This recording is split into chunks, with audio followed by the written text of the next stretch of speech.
खुलुमबाय। गोजोन फुंबिलिनि गाहाम हामलायनायखौ बयनिसिमबो जासिहरनाय थाबाय।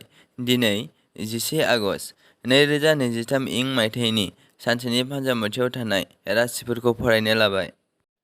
मेष राशि। मालायफोरजों दाय जाबसिन जागोन, सुथुरा बांगोन, सांग्रां जानांगोन। बृष राशि। गोसो थोनाया जाफुंसार जागोन, नखरनि हेफाजाब होनाय मोनगोन, गोजोननि सान। मिथुन राशि। गोरोन्थि मावनायनि साजा मोनगोन, बयजोंबो एरा एरा खालामजागोन, दुखुनि सान। कर्कट राशि। रां आरजिना लानायनि मोजां राहाफोरखौ मोननो हागोन, धोन सम्पति आरजिना लानो हागोन, गाहाम सान। सिंह राशि।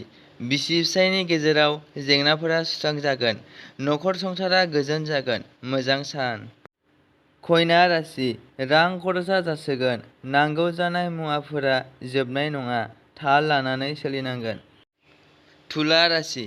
गोर्बोआ गावगोन, हास्थायना थानायफोरा फैमालनि महरसो मोनगोन, गोजोन गैयै सान। वृश्चिक राशि। नखराव जुलिनि खौरां सफैनो हागौ, गोबावनि मोजां मोनलायनाया जाफुंसार जागोन, खुसिनि सान। धनु राशि। सुथुरखौ फेजेननानै थांखि फारसे दावगालांनो हागोन, मोननो गोनांखौ मोनफुंगोन, गाहाम सान। मकर राशि। देहायारि जेंना नुजाथिगोन, साख्रुब सुख्रुब जानो हागौ, साबधान जानांगोन। कुम्भ राशि। गेदेर बिबान रुजुननांगोन, गासिबो खामानिखौ रोंजोबैयाव गोबां खस्थ' मोननो हागौ, थांखियाव सौहैनो हायाबो जानो हागौ। मीन राशि। मोजां खामानि मावना लानो हागोन, बिमा बिफानि हेफाजाब होनाय मोनगोन, खामानिफोरा जाफुंसार जागोन। दिनैनि राशि फरायथिंनाया एसेनोसै।